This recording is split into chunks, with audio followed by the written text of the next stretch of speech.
Hey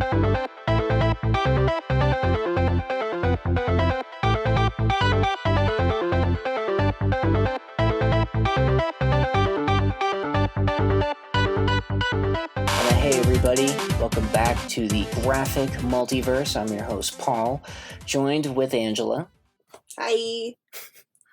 Chandler. Hello. And Rob. Hello.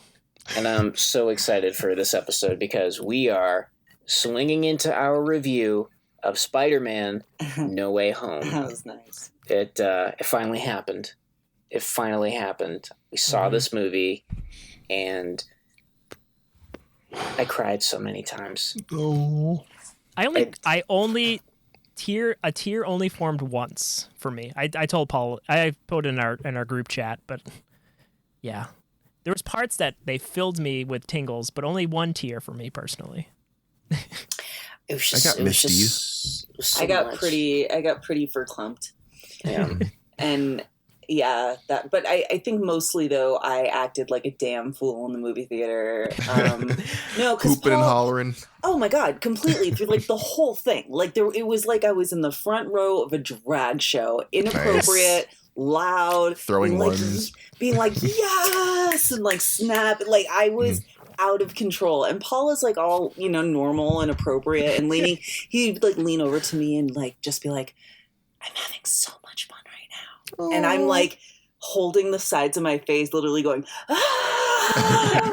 Like I was out of control. He didn't. Oh my god! This movie was like specially made for people like our age to like 50, I guess. Like that age of nerds that saw a Spider-Man movie. Like I've seen every Spider-Man in theaters. Except Amazing Spider-Man 2. I've never even seen that movie. But I've seen all of them in theaters. Yeah. I think this is the best part. This is I think this is the only good thing about being a millennial is that we're like the largest demographic. Like we beat out the boomers. Like there's so fucking many of us that so much of our like content and entertainment is just going to be like geared towards us, and it's like so hyper specifically. It's so hyper specifically, but it's like is it a small price to pay for being like the most like I think we're the most blamed generation. We're like the middle child. We're like the redheaded stepchild of the generations. Like everybody hates us. Gen Z makes fun of us. Boomers make fun of us. Everybody like hates us. So it's like, you know what? Fine, but we have this. Yeah. You get to experience the MCU live. Yeah. This is all for us now. It's all for us. But yeah. God damn, this movie though. This movie it's like really expensive fan fiction. Yes.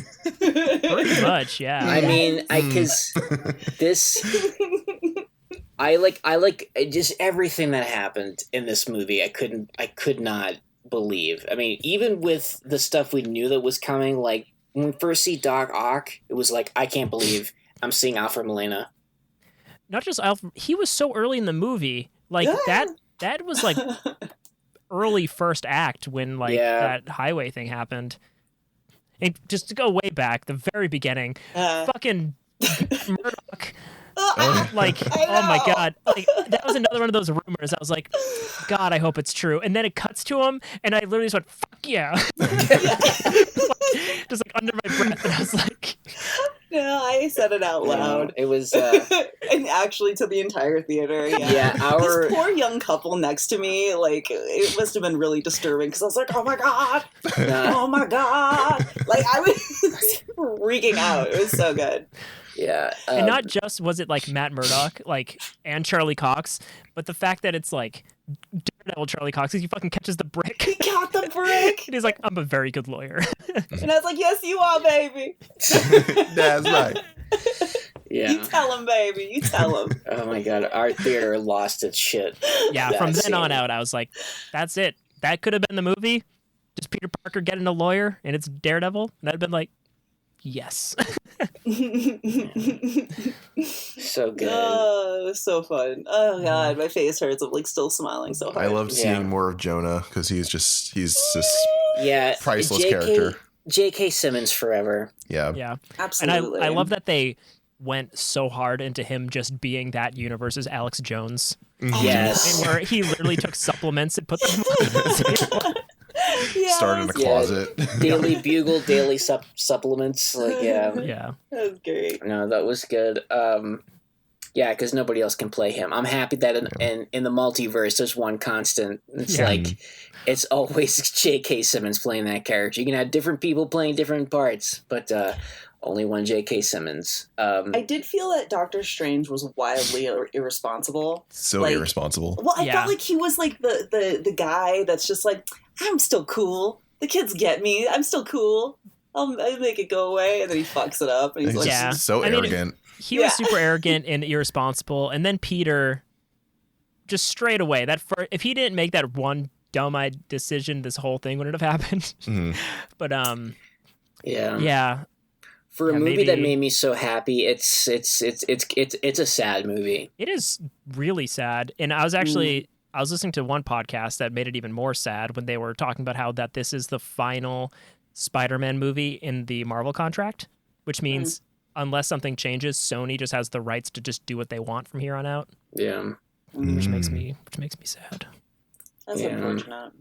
Yeah, I mean, as much as I was looking forward to this movie, what was always stressing me out was the fact that this was based off of One More Day. Yeah. Which was a storyline I fucking hated. It was like the storyline that like made me stop reading Spider-Man for I stopped reading it That bad, huh? A lot of early people into did. One More Day, just because it was just like A lot I of didn't even get people to the did. end part where it like pissed people off. I was just like, I don't care about this, and I just stopped reading. But It was just it was. I feel so bad for J. Michael Straczynski because his run up until that point of Spider-Man was phenomenal. I mean, he was the one that made it so that Aunt May found out Peter Parker was Spider-Man. And like them coming to terms with, what happened to Uncle Ben.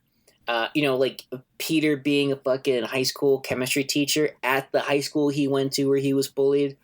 It was such a great, like, natural progression for the character. And then not only did they undo that run, they undid decades of Spider-Man. Continuity. Yeah, fucking unbelievable.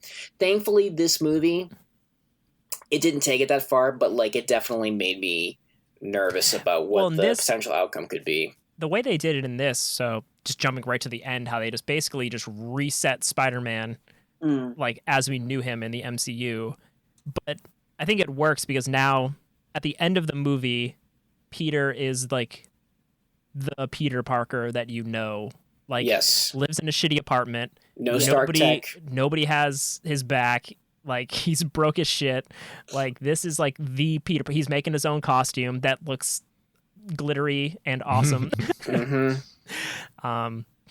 it's just, like, this huge, like, if you think about it, like, yeah, he started at, like, the top in the MCU. They're like, right away, you're like an honorary Avenger. Yeah.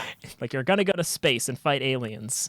And then it's like he did all that, and then everything in his life fell apart in very sad, dramatic ways. Like, Hey. Yeah. Jesus, sorry, my dog scared me. It's all Mysterio's fault. yeah, fuck you, real. Mysterio. I thought for sure we were gonna see him in this. Yeah, again. I thought it was like fake as death or something. Because I want like a full Sinister Six. That would be awesome. They were so close. So close. They were one. I would have liked. Sinister. I'm trying to think out of all of the Spider-Man villains they could have used. I mean, honestly, I think Vulture's probably my favorite movie villain they didn't use. Well, and the way they kind of, teased him at the end of Homecoming, I thought that was going to be, because he's talking to Scorpion. Because remember, like, there's a post-credit scene about where he's like, oh, word on the street is, you know who Spider-Man is.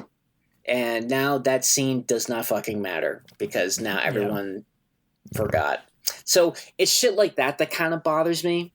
I mean, it's the kind of the big problem when you have, like, a big continuity rewrite like that, But I honestly think it was just like, it really felt like it was Marvel being like, this is the end of what we are allowed to do, so let's fucking do it. And not only are we going to do it, we're going to fix and close up the last 20 years of Spider-Man movies and give closure to Andrew Garfield and give closure to Tobey Maguire.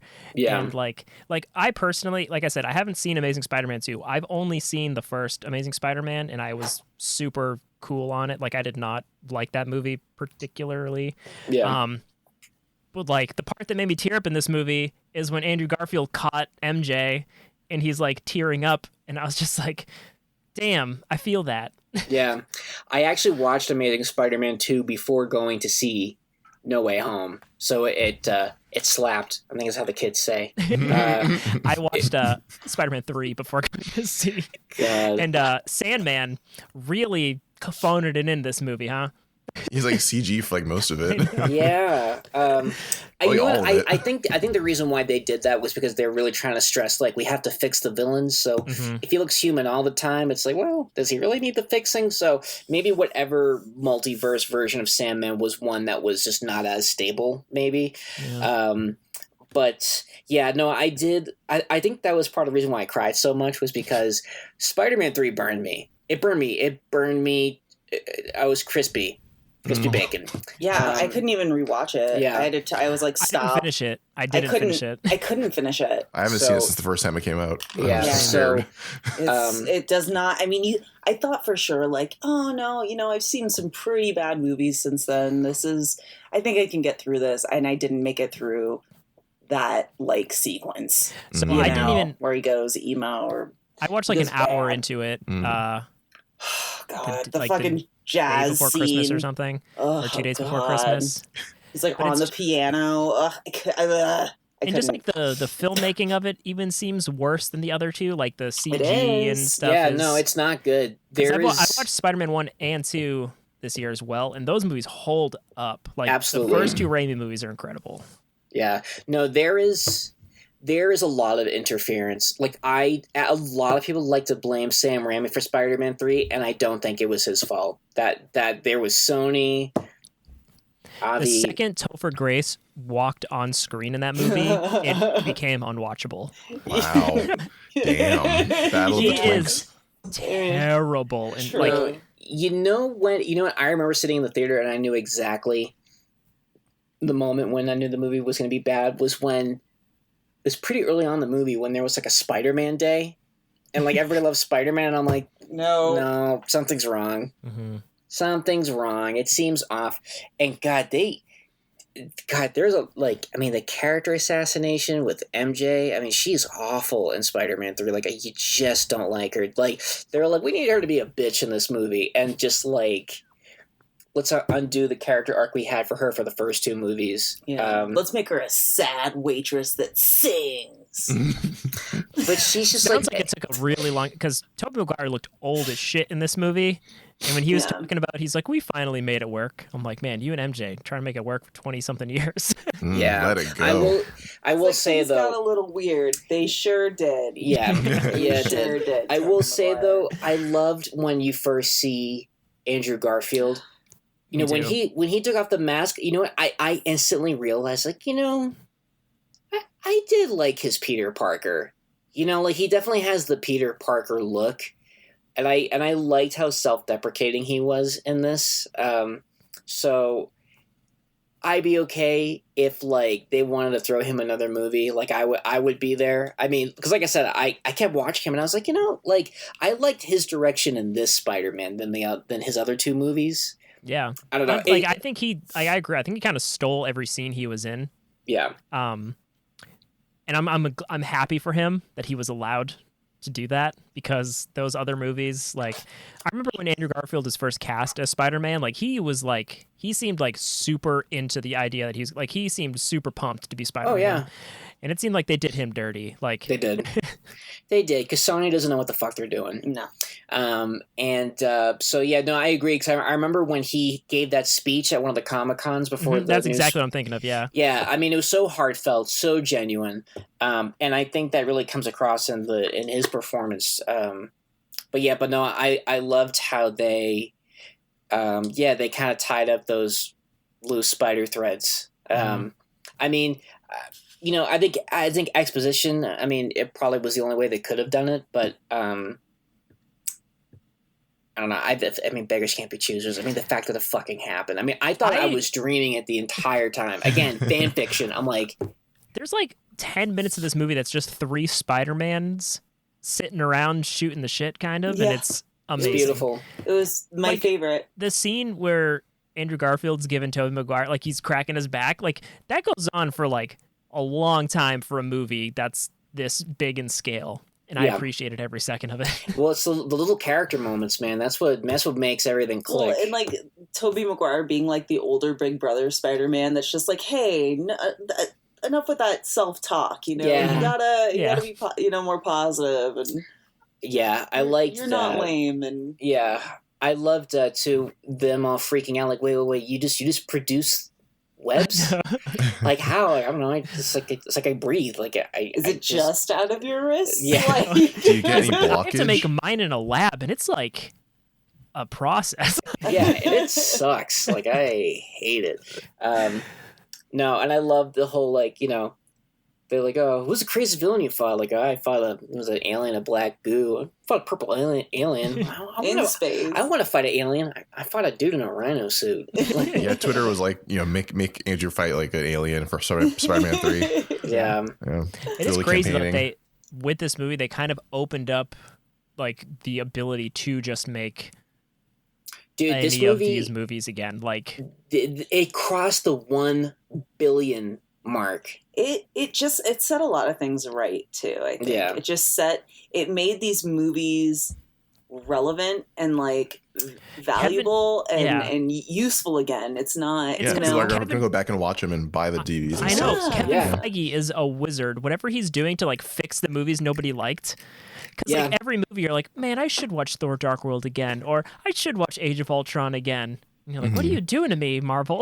I mean, it's great to make the movies matter because you think about it, like Age of Ultron. Age of Ultron sets up so much. We have WandaVision because of Age of Ultron. Yeah, I mean, it's it definitely it gave us a lot, and so did Thor: The Dark World. I think making those movies relevant again, kind of making them canon. Like that's the beauty of it. It's like now these movies matter. Yeah, they kind of did what like the first J.J. Abrams Star Trek movie did. Yeah, where like they acknowledge the other movies. Yeah, because like the Leonard Nimoy in that was like the Spock. Yeah, and it's like I don't know how they did it in that movie, but same kind of thing. Like, well, so real quick, it's like an in-canon reboot. Yeah, exactly. It's like the other timeline. It just when the event changed, it just created a new timeline, but both timelines could exist simultaneously. Yeah, I mean, I assume this is like this is setting us up for that X-Men being considered relevant now. And well, I mean, the rumor has it that's what's going to happen in Multiverse of Madness. We're going to get more of the Foxx characters. Deadpool, that'd be great. Oh my god, that'd be great. Yeah, I mean, it's so funny to hear too that like Doctor Strange was going to be in WandaVision. But they thought it was going to take away too much from the story. But so I'm excited to see what Doctor Strange and Scarlet Witch could do, and especially if supposed X characters are involved. Are we going to see her? We're going to see her brother again, minus the boner, or are we going to see like Magneto as her dad? I don't know. I'm there, and I'm also glad that also Sam Raimi has another crack at a Marvel movie. Yeah, it was like everybody gets a redemption. You get a redemption. You get a redemption. And I'm here for it. Seeing all the villains again, like Willem Dafoe just being the best. Yeah, so he great. Carried the whole movie. He really did. He somehow topped the other 3 performances. He did. Like this was his creepiest. When Peter's punching him, he's just like, that was like, I was like, ooh, so creepy. Yeah, the glider killed Aunt May. The glider's the real villain. Yeah, true. It killed Willem Into Dafoe. the glider verse. And it killed Aunt May. No, and when she almost made a murderer out of like. When you heard her say, "With great power, there must also come great responsibility," like this. When she said that, like out loud, I was like, "They can't kill Aunt May," and Sabina's just like, I think they're gonna kill Yeah, no, I was like, oh my god, she's gonna say it. Oh my god, she's gonna say it. No. Like I was so Well, no. and the writing was so great because I loved that was the unifying force for the other two Spider-Men. That it was like each of their Uncle Ben's, Aunt May's, that was what they said the night they died. And Tobey Maguire, it's like, I think that's the one constant for all of the Spider people is, that's the moment, that's the line. And interesting that it came from Aunt May and not Uncle Ben. I thought it was cool that she was that linchpin. Yeah, and they definitely laid on the idea that Aunt May is kind of like the moral force for Peter in this movie. Just like they really show that she like works. Well, they've always shown she kind of works in like that shelter, but like really laying on, just be like, you need to help people, Peter. Yeah, yeah. When he's like, it's not my problem. It was kind of a little bit of what Tobey Maguire said to the manager. Like, I forget the part where that's my problem. Yeah. But the fact that Willem Dafoe said, "I'm a little something of a scientist." That was amazing. I loved it. So good. It was, and I just love how close they stuck to the other Spider-Man movies, like with the inhibitor chip for Doc Ock. I mean, all of it. I mean, it was just it just was such a labor of love. Like it had to have been. And they yassified Jamie Foxx from his previous version. Yeah. He seemed very happy in interviews that he did not have to be blue. Oh yeah. Yeah. No, that was way better. I love too when you first see Doc Ock and he says, the power of the sun and the palm of my hand. I mean, that was like his big line in Spider-Man 2. So it's just little shit like that. And you see arc reactor in his hand, like, oh. Yeah. Oh no. Yeah. It was good. It was just really, really good, and I just loved that, like, Jamie Foxx being like, "Oh man, I thought you helping poor people. I thought you were black." And he's like, and Andrew Garfield's like, "Oh, I'm sorry." Like, like so genuine. Like, "Oh, I'm sorry." It's like, yeah, and also Jamie Foxx is like, I didn't see Amazing Spider-Man 2, but he was just hilarious in this movie. I loved when him and Sandman were just talking about it. He's like, "Yeah, man, I just fell into a pit of electric eels," and he's like, "I fell into a fusion reactor." Like, you guess you got to look out to where you'd fall in.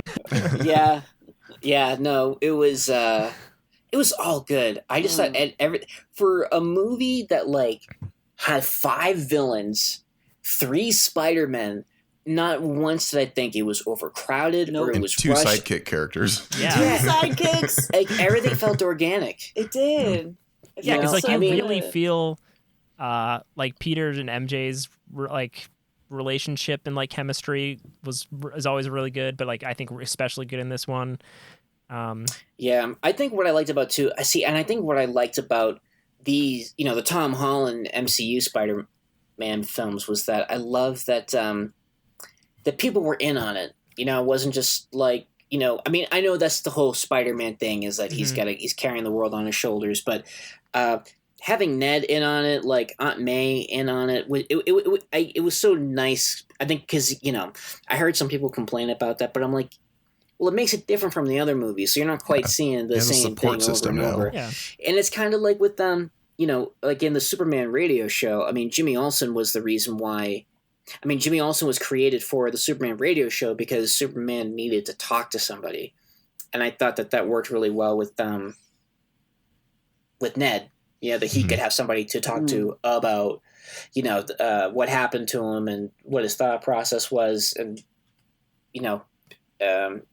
and the dialogue was great. Where even though it was exposition, it felt natural, got the point across. Like like the spider's dead, Ned, like all that shit. I just thought was great. Even at the very end when he like goes and buys that coffee from MJ, and he like makes that decision that he's like, you know what, they're probably better off without me, at least now.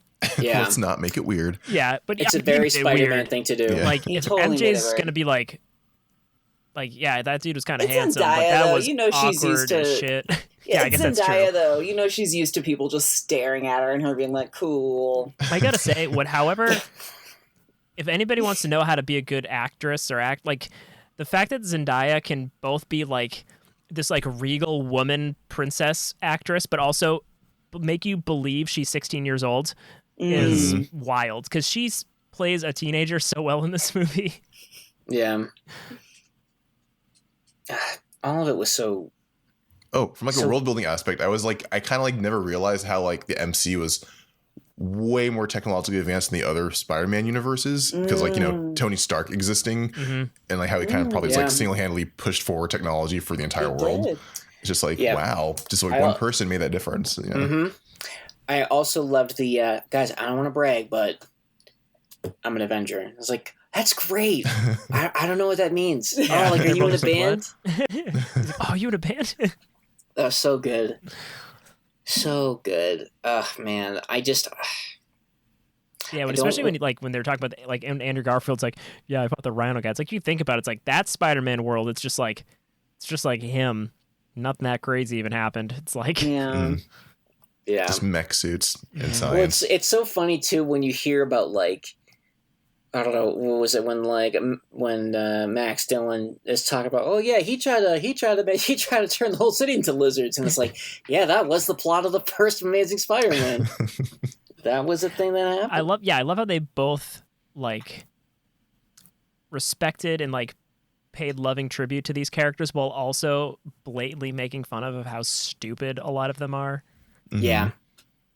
Especially like, I feel like Jamie Foxx said he fell into a vat of eels like at least 4 times in this movie. Yeah, and he did. Yeah. He sure did. And that whole setup is just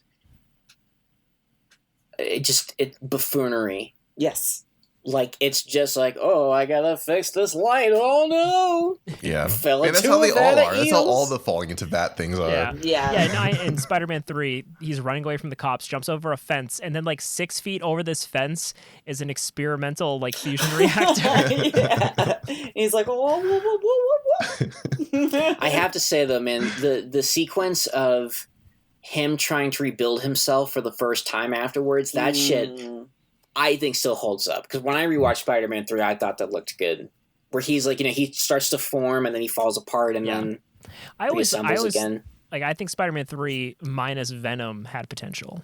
Oh, absolutely. They just focused on like Harry becoming the new Green Goblin. And... You didn't like that whole thing where the mask just peels back and you just see Topher Grace's face. Literally, the first time you see Topher Grace, big it's muscly like, black body. It's when Gwen Stacy's doing like a photo shoot and like a crane smashes in, and then that's his girlfriend, and he's just down there talking to like her dad conveniently, just like, oh hey, that's Gwen. I'm just gonna keep taking pictures, and just like, fucking douchebag, and also fuck you, Topher Grace. They make him look like such a shithead with his like bleached tips and not great. But I did thought that sequence was cool though, when Spider-Man shows up and you know falling, trying to dodge the debris and everything. This was so good. And that movie was pretty long, wasn't it? It was like 2.5 hours. It didn't feel like it. Yeah, it did not. The feel like Matrix felt like a 2.5 hour movie. Damn, it's power of pacing. I liked the new Matrix movie, but it definitely I felt all 2.5 hours of it. But I didn't feel that for this. I could have kept going. I could have just been like, oh, this is my life now. Yeah, just like, I'm watching this. Give me forever. all the Spider-Man. Yeah. But that's like, oh man, because when Andrew Garfield shows up, it's like mid-second act. Like, we get all 3 of them for a long time. Like, way more than I expected to have in this movie. I expected like, and in the finale, like all of a sudden there's a bunch of Spider-Man, but this is like, they did science together. I know. I love that too. I did like that a lot. Because that's the one thing I liked that was kind of consistent about all of the movies was that, you know, they never shied away from Peter being brilliant. Mm-hmm. So that was cool that they kind of kept that a constant. And I like that they made like MJ like trying to get into MIT too. Like she was smart. They were all smart. Yeah, they're all in the smart school or whatever, right? Yeah, they're all smart kids, and they're, you know, even fucking Flash got into MIT, dick. Also, credit to Flash though for beating DC to Flashpoint. Oh yeah, that was good. That was so fucking good. I love that Flashpoint. I was like, that is a sick burn. Marvel, because good stuff. It was nice. It was fun. Yeah, it was a lot to unpack from that movie. I just really hope Sony doesn't. Oh, they will make another handful of shitty Spider-Man movies, and then go back to Marvel and be like, Can you fix it? Do it again. We messed up. Oh, remember when we saw that footage of like Kevin Feige and he was sitting next to that like woman with the big wild hair and shit, and we were like, "Who the fuck is that crazy lady?" Yeah, who is that? That's Amy Pascal. Yeah, she's the head of Sony stuff. She was the one that like I think threw Kevin Feige out of her office when he was like, because I guess when they had that meeting, she thought that like he was making fun of her. No, she thought that like that he was going to like be an advisor to like a Sony Spider-Man movie, and Kevin Feige was like, "No, we'll do a Spider-Man movie in the MCU. I'll produce it, and you can worry about distribution and whatever." And apparently, she like cried and like threw him out of her office. Damn. I mean, financially, I don't think they're complaining. Right. Yeah. I mean, yeah. They're still making a goddamn Morbius movie, like a fucking Morbius movie. It does not look promising to me. No, I mean, and not at people all. no, it doesn't look good at all. And I'm sorry, but like Jared Leto's a fucking weirdo. I'm good. I'm good. Not the good kind of weirdos. And we're getting a Kraven the Hunter movie too. Like, why are you? Oh, speaking of Kraven, did you think you saw a Kraven little silhouette thing in the sky? Yeah, I saw. I saw Scorpion, Rhino, and I definitely saw a Rhino. Mm-hmm. Or it was a big boner. But yeah, it was so good. I should have put like the sexy MJ in the sky too, like the whatever the what's the thing, the tiger. You just hit the jackpot tiger. You hit the jackpot. Yeah. Exactly. There's just a like a busty MJ in the sky. It's just boobs. or just the Peter's like, she can come. Just boobs and dimples.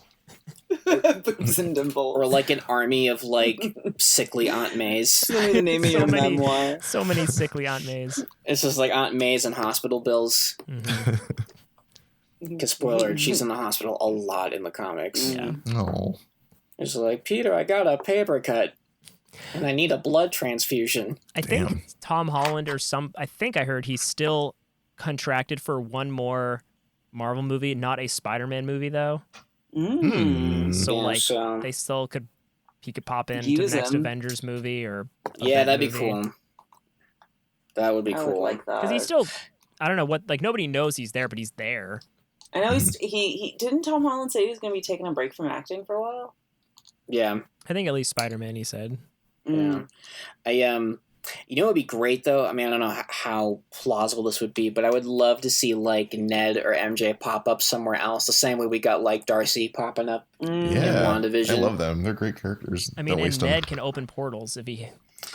Right. Dude, Ned being magic was nice. That was nice. My grandma says that we have like magic in our family. And even Doctor Strange is like, wait, you open this portal? Like, huh? Like, like maybe we should talk. Yeah. Oh man, so many moments in this, and I just think like fucking Matt Murdock can't get over that. I'm so happy because I know Kevin Feige like announced, randomly he's like, yeah, Charlie Cox is going to be the Daredevil forever or in the MCU, and I was like, yeah. We don't know when he'll appear. Yeah. And I assume that had something to do with, because I think at that point had Vincent D'Onofrio been like officially revealed in Hawkeye? No, it wasn't like yet, but I remember. Yeah, it was coming close to it, and that's like the other thing too. Though it's just pretty wild that we got Charlie Cox and Vincent D'Onofrio back in like the same week, practically. Yeah. So good. So much good stuff. Yeah, I mean, if you want to just jump over to Hawkeye, that was also a Hawkeye was great. Holiday romp. Yeah. I mean, I think, I really enjoyed Hawkeye. I think, like, the only thing that I think maybe might have killed Hawkeye was, like, after it had followed, like, Loki and WandaVision, where it didn't kind of have any big kind of, like, setup or reveal. Afterwards, like, it didn't set up like U.S. Agent, it didn't set up White Vision or whatever the other ones set up, or like like Loki and like Kang. Right.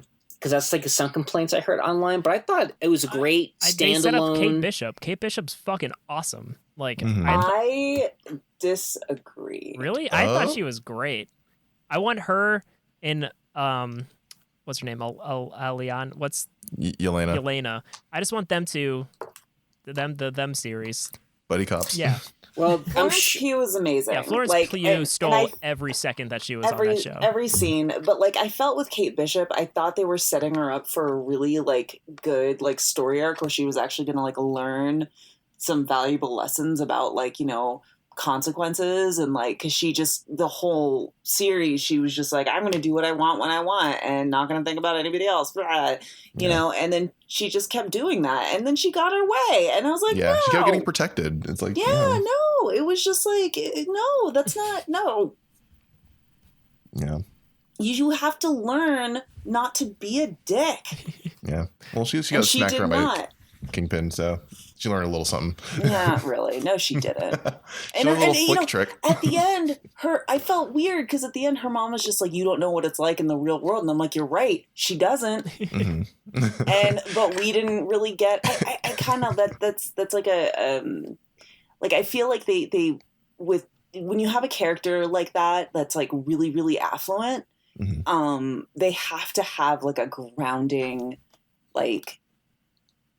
They need their Aunt May to get fucking killed by a glider. I mean, she cut off her credit cards. Well, they have to have something like really, like you take somebody like Tony Stark, and he had a very grounding experience, so much so that he was like, I cannot in good conscience make weapons anymore. I have to change who I am as a person. Like, I can't be shitty anymore. I have a responsibility. And like, that's what we kind of want, especially when you have an affluent hero like that somebody who has everything. Yeah. And it's like, I totally understand that. As far as like a character and I get it. arc, she did not have an arc.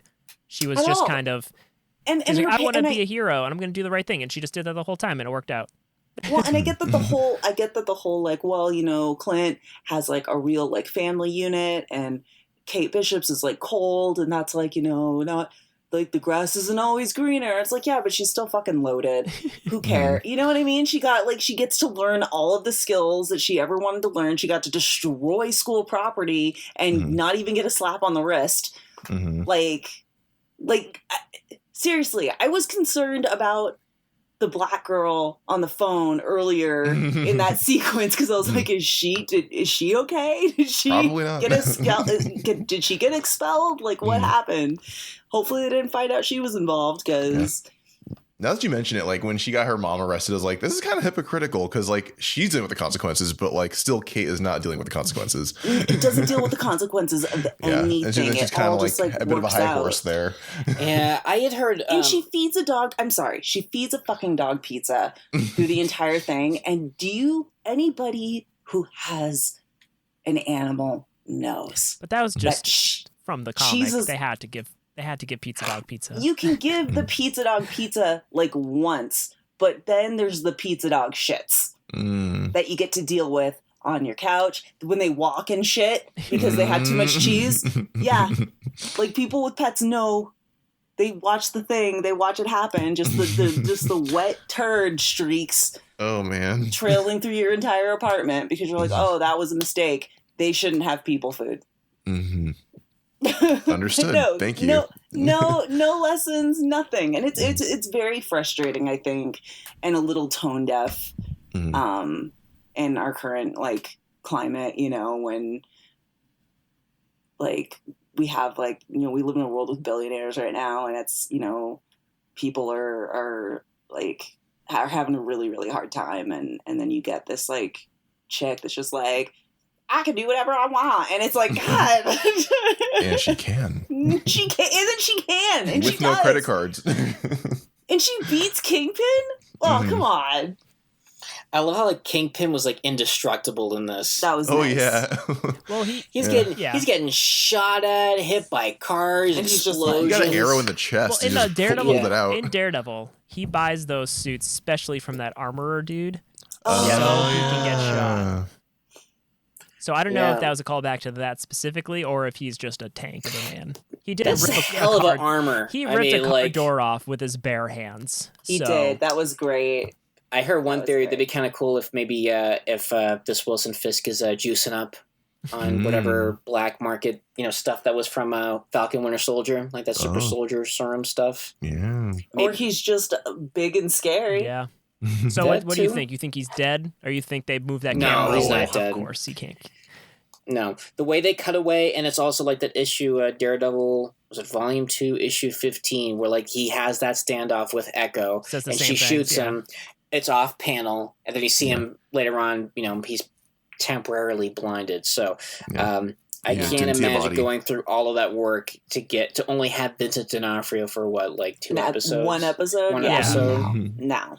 What do you think about Echo? What do you think about Maya in the series? I like her, I'm but I feel excited like at the end they had to they just shoved her into the finale, and they're just like, all right, just do your thing. And the ending of Hawkeye felt kind of off. Because I was missing. There wasn't really a big reveal about what's his face being murdered in episode 1. Yeah, remember Maya's dad. That, but also Swordsman's dad or partner, the old dude who got stabbed. It was just like, my mom did it. We did get to see Jack fighting with a sword, and that guy's the best. Yeah, it was just him. It was great. Yeah. He's like, hello, darling. Yeah. I was also hoping that they were going to maybe try to do some kind of a link between him and Hawkeye, because Swordsman they run the same circus the Hawkeye together or mentor. Yeah. Yeah, no, he's just some dude. I like they kept the mustache, though. Yeah. And just made him a ridiculous human. His accent. So he's pretty great. I kind of feel like, I don't know, that maybe that there was like some last minute changes that were made to the ending. Yeah, the ending, like I enjoyed watching the whole thing, but at the end, thinking back on it, I'm like, it's kind of a mess. Yeah. I mean, I can't imagine setting up a murder in the first episode and then you just like passively mention, oh, this is what happened. Like, yeah, I'm sorry, is this Game of Thrones? Behind the scenes, Where we're gonna like introduce this big threat and be like, oh yeah. We just throw an ice ninja star at it and I think it's just because we got to see more Florence Pugh. She was great. Ridiculous, the whole movie. So. Kate Bishop. Kate Bishop, you were funny. Stop making it so hard not to like you. Yeah, that was the other thing too. I thought the whole like I didn't kill your sister. I thought that was kind of so she didn't hate you anymore because you knew the whistle. That was kind of goofy. I guess it's just because like, oh, you knew my sister on such an intimate level. I guess if she liked you enough to tell you this, you're probably telling the truth. Type. I mean, I get that, but he's also a SHIELD agent. Speaking of SHIELD agent, that weird reveal of Hawkeye's wife. I loved it. But it's just like no one would get that. I had to even I didn't get it. I had to Google it. They're like, apparently that's Mockingbird's ID number or something. Well, not even that, but some of the things that she was doing, like she knew the name of like procedures, speaking different languages. I'm like, she's got to be a SHIELD agent. Mm-hmm. I mean, yeah. I guess that made a lot of Agents of S.H.I.E.L.D.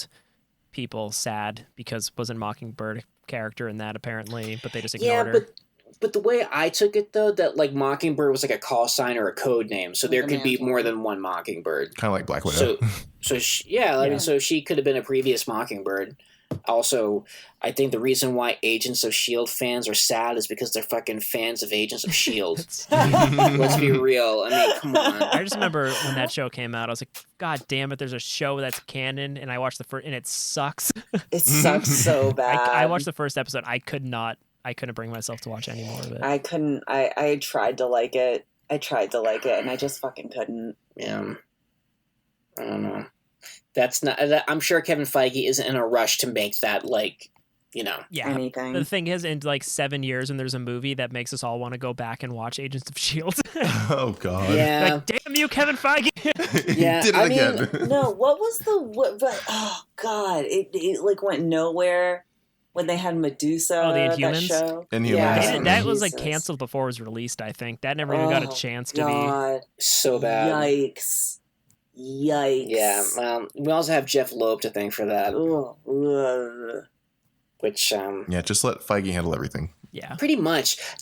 At this point, Just let him He's do what he made wants. everything work. Just let him do what he wants. Like, okay, you didn't like Eternals, whatever. The fact that we have an Eternals movie that's solid, you know, But I swear to God, Kevin Feige, I know he's not listening. He doesn't know we exist. But if somehow any of this gets through to him, I swear to fucking God, if you do anything, like, there's a scandal, or, like, you're into, like, kids, or something crazy, I swear to God, I'm going to be so fucking... I'm so mad at you. I'll be so mad at you.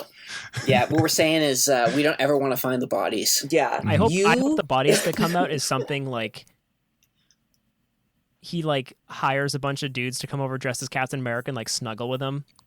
Like I'd be like, That's all right, fine. no, that's what I want. Or yeah, Thor or something. He just Or like listen, or like the bodies that you dig up, or like fucking known serial killers. I don't Kevin want Feige's a fucking vigilante.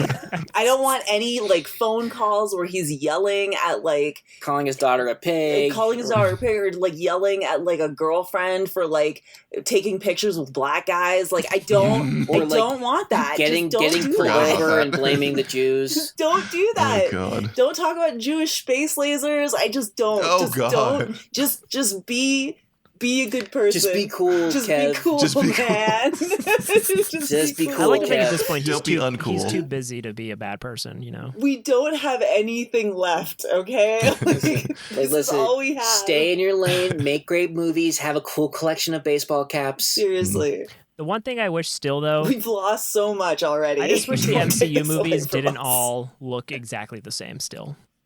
I wish there was a little bit more flavor. And I feel like we got a little bit of that with the Eternals. The Eternals looked a little different. Mm. Well, I mean, you know, when you get an independent director, I mean, actually, we were talking about it earlier with your buddy, whose name I'm blanking on, Katie, about how, like, you know, it's like, yeah, you know, it's cool that, you know, big studios hire independent directors, but they're still making them make what they want. You know, I mean, but you know, I mean, it is what it is. You know, I feel like I cannot complain because we've had like over a decade of solid content. Yeah, I will continue eating what they're feeding me, but it's like that. The Doctor Strange trailer didn't jump out to me like a Sam Raimi movie, and like I hope that movie when we watch it, you can tell it's a Sam Raimi movie. The same way you can tell the Spider-Man movies are a Sam Raimi movie. I mean, there has to be more horror elements. That'll be pretty. Yeah, or just I mean, like the way he moves the camera and stuff. Like there's like a way Sam Raimi makes his movies that you can tell it's him just by watching. Like I want shots where the camera like jumps into some woman's face when she's like, ah! Yeah. maybe that's it. Exactly. That could still be in the movie. I hope. I hope so. I mean, maybe they're just like we don't want that for the selling materials. We want to keep that for the, you know. Yeah, that'll be nice. That'll be nice. I think the idea of Sam Raimi doing a Doctor Strange film is pretty awesome. Yeah, it that'll be fits. fun. It's definitely in his On lane. paper, it just sounds right. It's like, listen, do Evil Dead with capes, Oh, and you know Bruce Campbell will pop up. Mm-hmm. I was hoping Bruce Campbell was going to be in Spider-Man because he was in 3 of the movies. You know, Just like a security guard at the Statue of Liberty or something. Anybody, just Bruce like Campbell's anybody. Mephisto. Oh my God! You know what? I would love that. It just takes off the helmet, takes off the Jake Gyllenhaal mask, it's Bruce Campbell. I would support that entirely. Yeah, I love that. No, I've never said this before, but hands down the best Bruce Campbell cameo in a Sam Raimi film is Darkman. And the premise is that, you know, Liam Neeson can make all of these different really amazing prosthetic masks, and it ends with him running into the streets and he could be anybody. And you see like what you think is Liam Neeson walk into the crowd, and then he turns around and it's Bruce Campbell. It's so great. It's so great. Hands down, the best cameo. So, yeah, I want to see Bruce Campbell in a Marvel movie. That'd be cool. Set him up to be somebody. Anybody. He can play himself for all I care. Yeah. And make a movie Bruce Campbell in the Marvel Cinematic Universe. Oh my God. Be down. That'd be nice. Well, just him, you know. At least we have a new Spider-Verse movie coming out. Yeah. So at least hopefully the next Spider-Man movie from Sony is fantastic again. And it would be great if they had more cameos, like if they wanted to give Tom Holland or Tobey Maguire, Andrew Garfield a cameo in those. That'd be fun. I would support it. That's the thing. We got a live action Spider-Verse movie that's good. That like what is it, like 99% on Rotten Tomatoes? It's making $1 billion. So much Again, fun. I feel like I wrote all of this. Like, not only was this movie made, but it's good, and it's making a shit ton of money by Paul Outlaw Lyons. It's literally like an episode of this podcast from like 4 years ago, and we're just like, dude, how can we bring these? It's like, what if this character from X-Men shows up when they do this? It's like, they did that. I'm glad you brought that up, because a couple of years ago on this show, I did make a pitch for a live-action Spider-Verse, and it was initially like, it was about, the Toby, the Andrew, and the Tom Holland. You should find out those old clips. Yeah, and see like if they hold up. No, because I wrote out an outline, and the movie was going to be how, like, one Spider-Man, like, kind of was able to, like, find a balance of, like, being a good Spider-Man, but he had no, like, personal life, and the other, like, couldn't juggle being Spider-Man because he was so focused on the family dynamic, and so Tom Holland was kind of taking the best of both worlds. Wow. I'm just saying, where's my check? No. Listen, that's not. Yeah, and also when I joked about Eminem writing Venom. Yeah.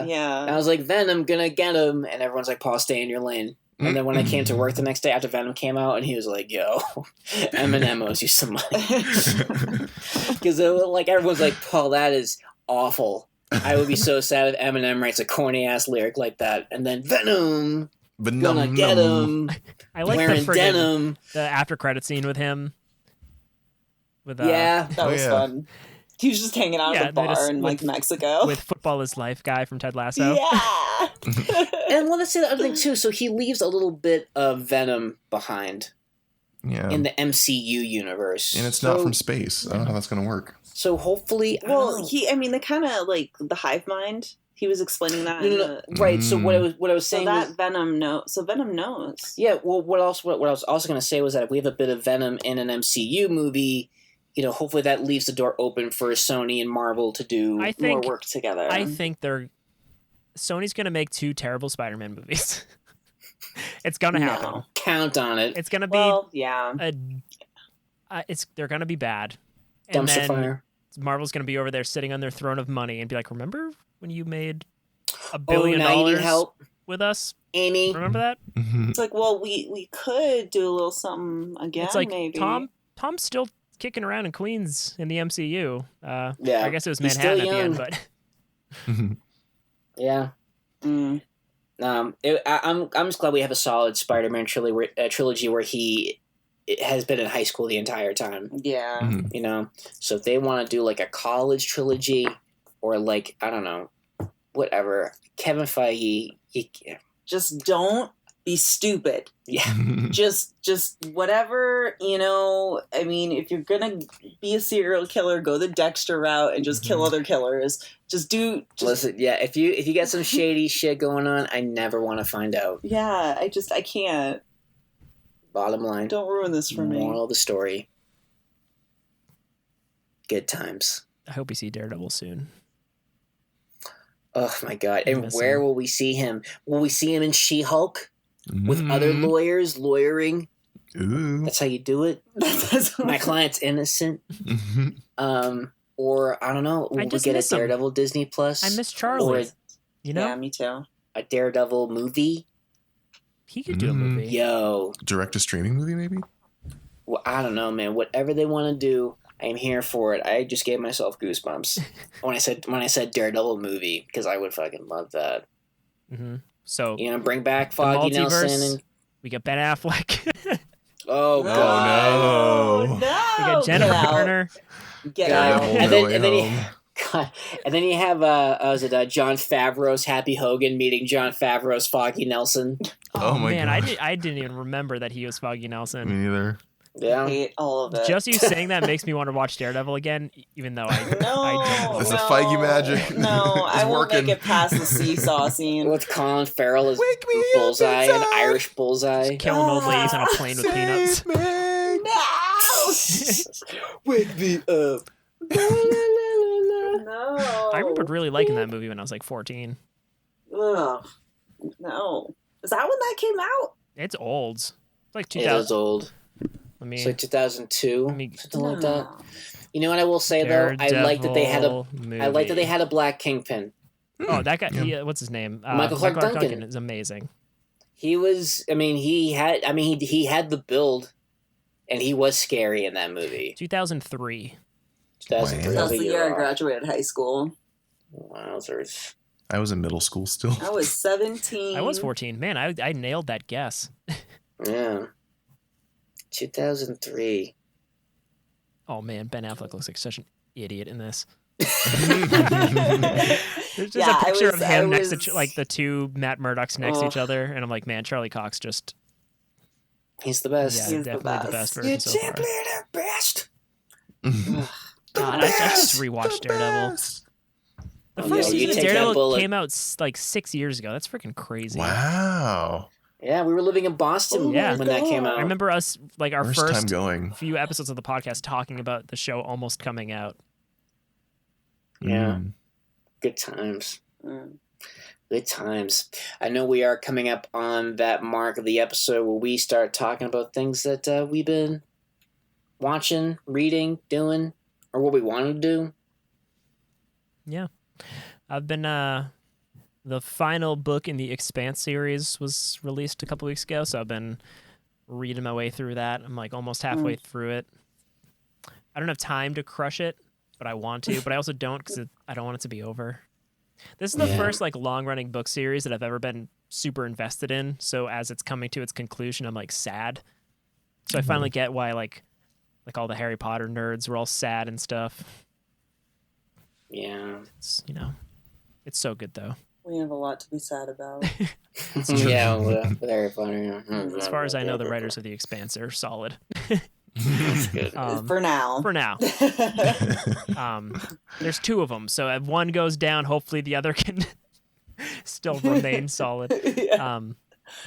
Cancel culture. You can't have any fun anymore. I can't say Fucking anything. liberals. Liberals. These libtards ruining America. Can't call people what I want. Oh, I can't be racist and sexist anymore. Yeah. Speaking of that, you mentioned The Matrix. I watched the new Matrix movie. I thought it was good. Mm. I thought so It was too. I enjoyed it. very much not like the type of Matrix movie from the previous three. And I No. totally understand why I was some happy that it people was not. hated this movie because they expected it to be one of those. But Yeah. Well, the 90s aren't coming back. yeah, So I I'm don't know, sorry. I totally Dead. dug it. Break I it to liked you. Yeah. the super We'll like definitely. meta. Man, I don't know about and you stuff. guys. I definitely want to do a Matrix episode, reviewing that. Mm. I'm down. Because I think there's plenty to talk about. But yeah, no, I liked it. I thought it was solid. I just tell people if they don't like the Matrix, they're transphobic, and they don't have anything to say. It's like, oh, so you don't want trans people to have rights? I just told you to like the movie. No, I heard what you said because I took the red pill, and I know what you're really trying to say because I'm woke. I just Take back the red pill. That's the take back the red pill movement. Puke the red pill. Self think I've gag. done anything else recently. Not really. We started And Christmas. watching Yeah, Christmas. Christmas, yeah, but we started watching because like all of our shows are kind of like on pause right now because of the holiday season. So we're like, let's start watching Hell's Kitchen. And we watched season 1, which was filmed in 2005. And let me tell you, It shows. it shows. Wow. It is incredible. Like some of the things that people got away with saying on national TV. Oh my god! Yeah. But now we're in season 2, but it's great because like we have 17 seasons that we haven't seen. So that's like years of just kind of like filler for us to like, what do we Oh, got? we have years 2 months later. Oh my god! What next? Oh yeah, I have Oh, watched God. Home Alone about 28 times in the past 3 weeks. Wow. Because Max watched it, and it's like the only movie that he likes, and he's obsessed with it. Wow. Oh, that's cute. To the point where like he'll randomly just like quote the movie, and I'm like, you're not even 3 yet. But he like the other day he said something. What did the uncle in Home Alone? He's just like, shut your mouth, or like, shut up, you jerk or something like that. Yeah. Look what you did, Yeah, you look little at you, jerk. you little jerk. So he just like out of That's nowhere what just he's- comes up to me and says that, and then today he's just like, I made my family disappear. Oh my god, it's amazing. Oh my god. So is that the because I know before you said his attention was kind of limited. So is that the This first is the movie first he's like movie that if you put it on, he'll watch the whole thing. that is Before this, we hilarious. watched Luca in 2 sittings. That was like the most. Other than that, it was just like it's still like a lot of short, terrible YouTube videos that kids like. But Yeah. luckily, Home Alone's a great movie, so Yeah. if it's on in the background, I'm not going to complain. But I've watched Home Alone a lot. Oh my god. That's pretty great. That's a lot. Man. What about you, Chandler? After like 3 months, I finally watched Squid Game. I still haven't watched that. I need to. Yeah, it's like, I mean, yeah, it's just live action anime. It's fine. And then, I mean, accurate. Yeah, then I watched Wheel of Time, first season. The finale was on last Friday. We Yeah, still we need gotta to watch watch it. it. Yeah. I liked it. I mean, I've never read the books. I have no idea what's going on.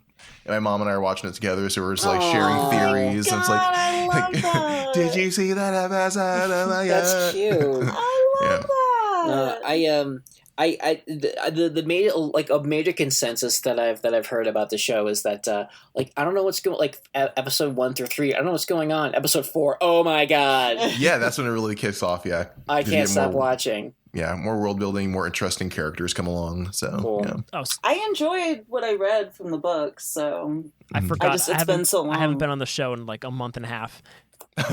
Arcane is the best goddamn thing I've watched all year. And if y'all haven't seen Arcane yet, watch it, because god damn, that show is so good. Netflix. Yes, Okay. it's so Okay. good. Just it's world building. It's so good.